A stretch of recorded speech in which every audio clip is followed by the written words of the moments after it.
शुक्लां ब्रह्म विचारसार परमामाद्यां जगद्व्यापिनीं वीणा पुस्तकधारिणीं अभयदां जाड्यान्धकारापगां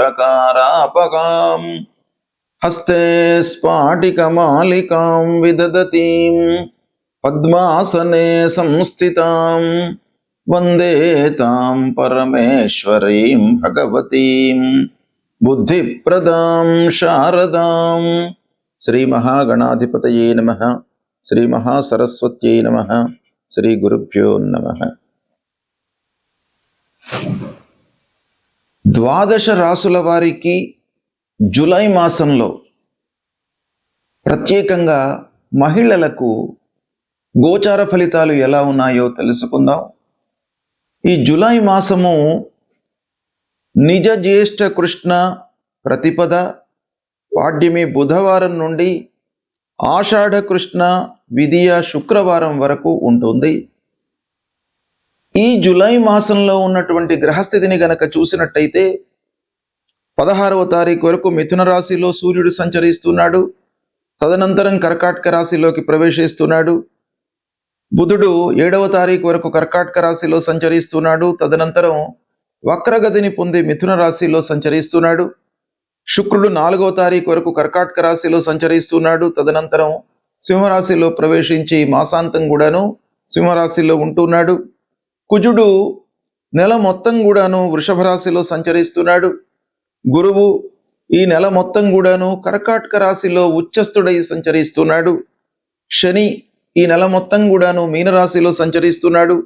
రాహువు కుంభరాశిలో సంచరిస్తున్నాడు. కేతువు సింహరాశిలో సంచరిస్తున్నాడు. ఈ విధంగా గ్రహస్థితి ఉంది.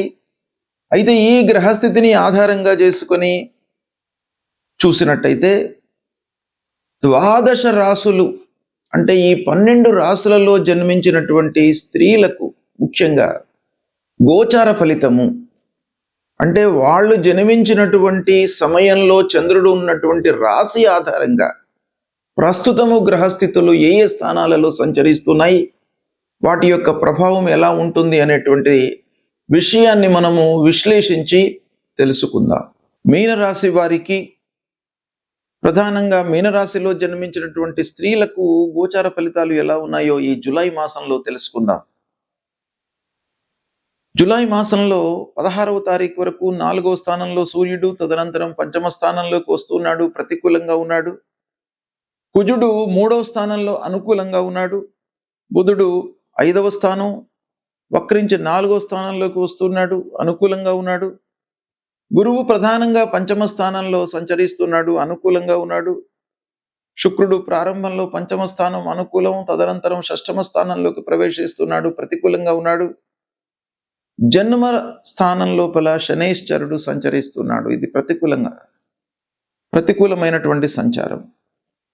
రాహువు ద్వాదశ స్థానం ప్రతికూలం, కేతువు 6వ స్థానం అనుకూలంగా ఉన్నాడు. ఈ విధంగా గ్రహస్థితి ఉంది. ఓవరాల్గా చూసినట్టయితే మీనరాశిలో జన్మించినటువంటి మహిళలకు గురువు ప్రధానమైనటువంటి గ్రహము, రాస్యాధిపతి. అలాంటి రాస్యాధిపతి 5వ స్థానంలో సంచరిస్తున్నాడు, ఉచ్చ స్థానంలో ఉన్నాడు. గోచార రీత్యా అనుకూలమైనటువంటి స్థానం కనుక మంచి ఫలితాలు మీకు ఈ మాసంలో కలిగేటువంటి అవకాశాలు ఉన్నాయి. మీ చదువు విషయంలో కానివ్వండి, మీ పిల్లల యొక్క చదువు విషయంలో కానివ్వండి, మీకు బాగా కలిసి వస్తుంది ఈ మాసం. సంతానం కొరకై ప్లానింగ్లో ఉన్నటువంటి వాళ్లకు ఈ మాసం లోపల సంతానం కలిగేటువంటి అవకాశము ఉంది. వివాహం కొరకై ప్రయత్నాలు చేస్తున్నటువంటి వాళ్లకు వివాహము సెటిల్ అయ్యేటువంటి అవకాశము ఉంది. శుభకార్యాలు జరుగుతాయి. పెట్టుబడులకు మీకు ప్రోగ్రెస్ కనబడుతుంది ఈ మాసం లోపల. వ్యాపారస్తులు కొంత ఆలోచించి మీరు ఇన్వెస్ట్మెంట్ చేసినట్టయితే మీకు చాలా కలిసి వస్తుంది ఈ మాసం. ఇకపోతే సూర్యుడు ప్రారంభంలో కొంత ప్రతికూలంగా ఉన్నాడు, అర్ధాష్టమ స్థానంలో ఉన్నాడు. అది కొంత చంచలంగా ఉంటుంది. మానసికమైనటువంటి ఇబ్బందులు, అనవసరమైనటువంటి ఆలోచనలు ఎక్కువగా 16వ తారీఖు వరకు కలిగేటువంటి అవకాశాలు ఉన్నాయి. 16 తర్వాత కొంత సూర్యుడు పంచమ స్థానంలోకి వస్తున్నాడు కాబట్టి అది కూడాను ప్రతికూలమే అయినప్పటికీ అంత ప్రతికూలం కాదు. చతుర్థంతో పోల్చినట్టయితే పంచమ స్థానం కొంత అనుకూలం గనుక కొంత గౌరవము, పిల్లల విషయం లోపల పనులు జరగడము అనేటువంటివి ఉన్నాయి. పోటీ పరీక్షలకు మట్టుకు విద్యార్థులకు బాగా అనుకూలమైనటువంటి సమయము. ముఖ్యంగా కుజుడు అనుకూలంగా ఉన్నాడు. 3వ స్థానంలో సంచారం. అన్నదమ్ములు, బంధువులు, ఆత్మీయులు, చిన్ననాటి మిత్రులు వీళ్ళందరినీ కలుసుకోవడము, వాళ్ళ యొక్క సహాయ సహకారాలు, సూచనలు తీసుకోవడం మూలకంగా మీరు పనుల లోపల కార్య సాఫల్యాన్ని పొందేటువంటి అవకాశం బాగా కనబడుతుంది. కొత్త పనులు ప్రారంభించడానికి చాలా మంచి సమయం ఇది. బుధుడు కూడాను మీకు అనుకూలమైనటువంటి స్థానంలో సంచరిస్తున్నాడు. విద్యార్థులకు కొత్త అవకాశాలు, కొత్త ఆలోచనలు వస్తాయి. మెడిసిన్ చదువుతున్నటువంటి విద్యార్థినులకు, ఇంజనీరింగ్ చదువుతున్నటువంటి విద్యార్థినులకు, టెక్నాలజీ రంగంలో ఉన్నటువంటి విద్యార్థినులకు, సైన్స్లో ఉన్నటువంటి విద్యార్థినులకు బాగా కలిసి వస్తుంది. వీళ్ళు బాగా రాణించే అవకాశాలు ఉన్నాయి ఈ మాసం లోపల. ఇక రీసెర్చ్ రంగంలో ఉన్నటువంటి వాళ్లకు మంచి గుర్తింపు లభిస్తుంది. ఇకపోతే జన్మరాశిలో శనీశ్వరుడు ఉన్నాడు, ఏలినాటి శని. మీకు ప్రధానంగా జన్మరాశిలో సంచరిస్తున్నటువంటి శని మూలకంగా కొంత ఆలస్యము, అనారోగ్య సమస్యలు, మానసికమైనటువంటి ఒత్తిడి ఇలాంటివి కొన్ని ఏర్పడే అవకాశాలు ఉన్నాయి. అయితే రాస్యాధిపతి బాగానే ఉన్నాడు గనక శని మూలకంగా కలిగేటువంటి దుష్ప్రభావము కొంత తగ్గుతుంది. అయినప్పటికీ మీరు ఆరోగ్యం పైన శ్రద్ధ చూపడము చాలా మంచిది. అనవసరమైనటువంటి ఒత్తిడికి గురి కాకుండా, అంటే అనవసరమైనటువంటి ఆలోచనలకు దూరంగా ఉంటూ కార్యరూపంలో మీకు వచ్చినటువంటి ఆలోచనలను పదే పదే రిపీటెడ్గా ఆలోచించకుండా దాన్ని కార్యరూపంలో పెట్టినట్టయితే చాలా మట్టుకు మీకు ప్రెషర్ అనేటువంటిది తగ్గిపోతుంది. రాహు మూలకంగా మీకు విదేశీ ప్రయాణం గోచరిస్తుంది. విద్య లోపల రాణిస్తారు. ఓవరాల్గా కోర్టు వ్యవహారాలు అనుకూలిస్తాయి. ఆర్థికంగా బలపడే అవకాశాలు ఉన్నాయి. ఓవరాల్గా చూసినట్టయితే మీనరాశి వారికి జన్మస్థానంలో శనీశ్వరుడు సంచరిస్తూ ఉన్నప్పటికీ గురువు యొక్క అనుకూలత 100% ఉంది. రాస్యాధిపతి ఉచ్చస్థానము పంచమ స్థానంలో ఉన్నాడు కనుక ఈ మాసం మీనరాశి వారికి బాగా కలిసి వస్తుంది. సద్వినియోగపరచుకోండి. గోచార ఫలితాలు అంటే జన్మ సమయంలో చంద్రుడు ఉన్నటువంటి రాశి ఆధారంగా ప్రస్తుతము గ్రహాలు ఏ ఏ స్థానాలలో సంచరిస్తున్నాయి అనేటువంటిది ప్రధానంగా తీసుకొని తదనుగుణంగా చెప్పేటువంటి ఫలితాలు అన్నమాట. అయితే ఈ ఫలితాలు మనకు కొంతవరకు ఉపయోగపడతాయి. అంటే వ్యక్తిగతంగా మనం ఆలోచించాలి. వ్యక్తిగతంగా జన్మ సమయంలో ఉన్నటువంటి గ్రహస్థితిని ఈ గ్రహస్థితికి మనము జోడించి ఫలితాలను మనం చెప్పుకున్నట్టయితే మీకు వాస్తవానికి చాలా దగ్గరగా ఉండేటువంటి అవకాశాలు ఉంటాయి. కాబట్టి ఇంకా సూక్ష్మమైనటువంటి ఫలితాల కొరకై వ్యక్తిగత జాతకాలను క్రోడీకరించి మీరు చూసుకోవడం అవసరము. అయితే గోచార రీత్యా ప్రతికూలంగా ఉన్నటువంటి గ్రహాల విషయమై మీరు పరిహారాలు చేసుకోవాలి. ముఖ్యంగా శుభగ్రహాలు, అందున దేవగురువు బృహస్పతి ప్రతికూలంగా ఉన్నప్పుడు మనం తప్పకుండా పరిహారాలు చేసుకోవాలి.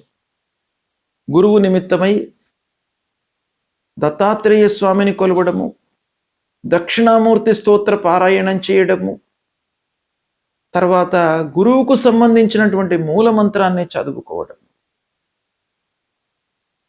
శనిగలు, పసుపు పచ్చ వస్త్రము ఇవి దానంగా ఇవ్వడము చాలా ముఖ్యం. గురువు నిమిత్తమై మీరు తల్లిదండ్రులను సేవించండి. ప్రతినిత్యం కూడాను తల్లిదండ్రులకు నమస్కారం చేసుకోండి. వాళ్ళ యొక్క ఆశీర్వచనం మూలకంగా మీకు గురువు యొక్క అనుగ్రహం కలుగుతుంది. ఇక రెండవది శనేశ్వరుడు. శని ప్రతికూలంగా ఉన్నప్పుడు మీరు శనికి సంబంధించినటువంటి స్తోత్రాలు, ఆంజనేయ స్వామికి సంబంధించినటువంటి స్తోత్రాలు చేసుకోండి. హనుమాన్ చాలీసా చదవండి. శనికి సంబంధించినటువంటి మూల మంత్రం నీలాంజన సమాభాసం రవిపుత్రం యమాగ్రజం ఛాయా మార్తాండ సంభూతం తం నమామి శనైశ్చరం అనేటువంటి ఈ మూల మంత్రాన్ని ప్రతినిత్యం కూడాను చదువుకోండి. నల్లని నువ్వులు, నల్లటి వస్త్రము, ఎనుప ముక్క, నువ్వుల నూనె ఇది దానంగా ఇవ్వండి. శనైశ్చరుడికి నువ్వుల నూనెతో అభిషేకం చేయండి.